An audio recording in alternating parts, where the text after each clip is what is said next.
Millions of American women use some form of contraception to prevent pregnancy and help with medical issues. One of the most popular forms is an intrauterine device, or IUD. It's a T-shaped contraption, slightly larger than a quarter, and it's inserted into the uterus. Lately, IUDs have been going viral not because of their popularity, but because of the pain associated with getting them.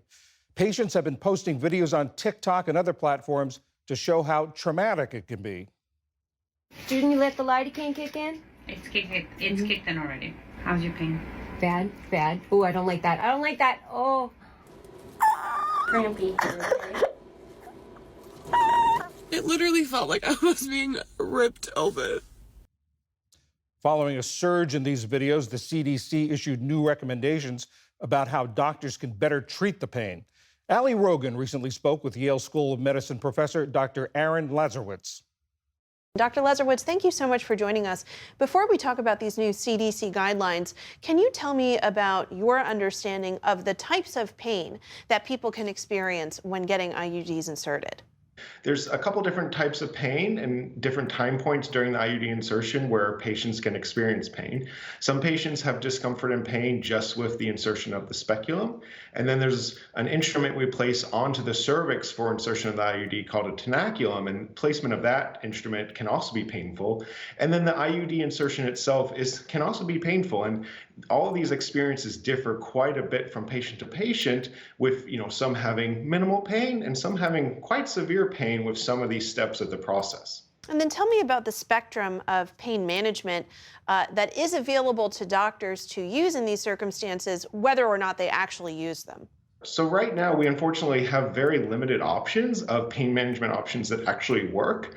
We all give non-steroidal anti-inflammatory drugs beforehand, like ibuprofen. Does that really help? Maybe.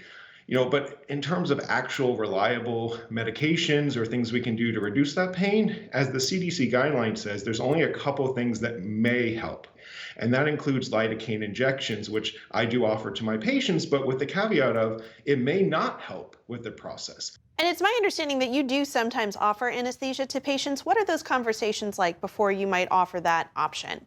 Yeah, I want to make sure my patients have the full spectrum of options, including going to the operating room with anesthesia if needed. And so we have a discussion of what that entails. That's a full day process for a lot of patients. It could take 4 to 5 hours.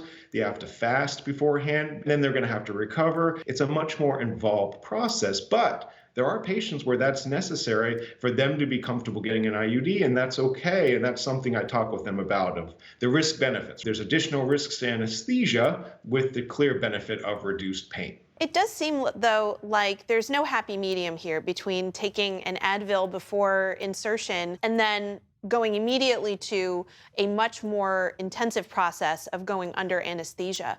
What does that say about the way that medicine, science, treats the pain of women and other people with uteruses? It underplays that for too long we have been ignoring the pain that patients who need IUDs have been experiencing with these procedures. Though a lot of us in the complex family planning field have been trying to research ways to deal with this pain and make it better, and there hasn't been widespread notice or care taken to make these things better for the patients, to improve that process, to find that middle ground, as you said. And that's really where we've lacked the development of new methods for pain control that are sorely needed, not only for IUD insertions, but all the gynecological procedures that we do in the office that can all be painful. These CDC recommendations have two main components. They recommend the use of lidocaine as a numbing spray, and they recommend against the use of misoprostol to help the cervix dilate.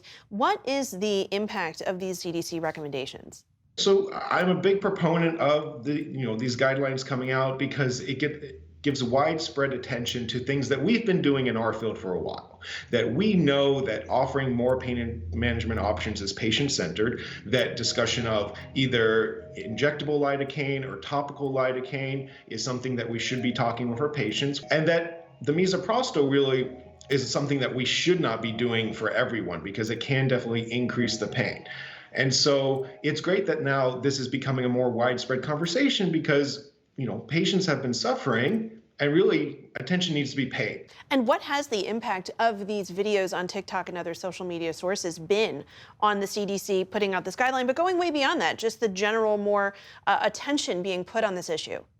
I think what's actually good is the CDC coming out, these TikTok videos, is empowering patients to ask for more, to not accept when a clinician or whoever's doing the IUD or another procedure says, oh, this is fine, you're not going to feel any pain. That's not okay. And that's how we get this conversation going. And that's how we put more pressure on the development of more pain management options when patients demand it. And I have patients that come in and say, I want to talk about the pain management. I'm like, great, let's talk about the options we have and the limitations thereof. But I hope this encourages patients wherever they go for their IUD to ask and, empower themselves and be their own advocate to say, hey, what do you offer for pain management? Dr. Aaron Lazowitz, professor of obstetrics, gynecology, and reproductive science at the Yale School of Medicine. Thank you so much for joining us. Of course. Thank you so much, Allie.